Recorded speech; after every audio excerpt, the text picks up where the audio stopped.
Wilmar, founded in 1991, is a Singapore-headquartered global company that operates a vertically integrated agri-business model which takes them from plantations all the way through to branded consumer products on the supermarket shelf, and even in there are some food park operations. Along the way, they're heavily involved in palm oil and palm kernel oil production, as well as oleochemicals and surfactants. Last year, they did about $67.4 billion in revenue and $3.9 billion in EBITDA. They had over 100,000 employees and over 1,000 manufacturing plants in about 30 countries. The largest shareholders are the Kuok Group and Khoon, whom together hold around 48.5% of the equity, and ADM Archer-Daniels Midland with 22.49%. On this slide, I'll give you a snapshot of their operations, and I'm going to leave it up here for a while just to give you a sense of the scale. And I want to read for you some interesting statistics. Wilmar claims to be the world's largest producer and merchandiser of palm and lauric oils. In China, they are the largest edible oils refiner. Of course, in Indonesia and Malaysia, one of the largest oil palm plantation owners and the largest palm oil refiner and palm kernel and copra crusher.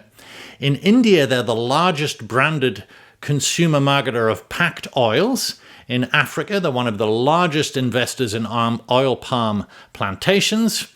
In Vietnam, they are the largest edible oils refiner.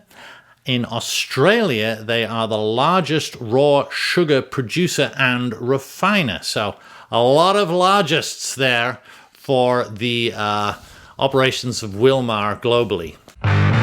These next couple of slides will give you a sense of how the company is organized. They're formed into 3 business areas, and those are plantation and sugar milling, feed and industrial products, and food products, and then they've added that logistics area on the end there.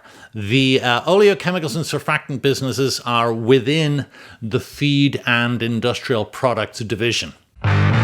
Okay, so let's dig a little deeper into oleochemicals and surfactants, because that's what we're really interested in, right? And I'm going to read a little bit here.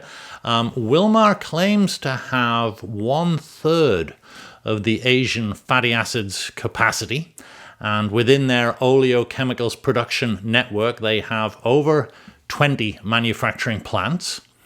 They are one of the largest producers of detergent range alcohols, and I'll include in that petrochemical as well as oleochemical alcohols globally. I believe right now probably second only to Sasol, depending on the status of a few current projects. They have between 550 and 600,000 tons per annum of fatty alcohol capacity.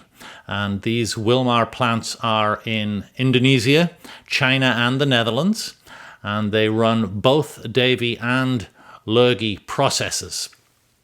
Elsewhere in surfactants, they've been a very significant investor, much of this via joint ventures or collaborations. And so they have a collaboration with Innospec for anionic surfactants in Europe. They have a joint venture with Clariant called Global Amines, which produces amphoterics and cationics, as well as isethionates in both the US and Spain. They have a joint venture with the Italian company ERCA, ERCA, for cosmetic esters. And they have a toll manufacturing arrangement in Europe with INEOS for ethoxylates. As far as I know right now in North America, they're only a sales and distribution company for oleochemicals and surfactants.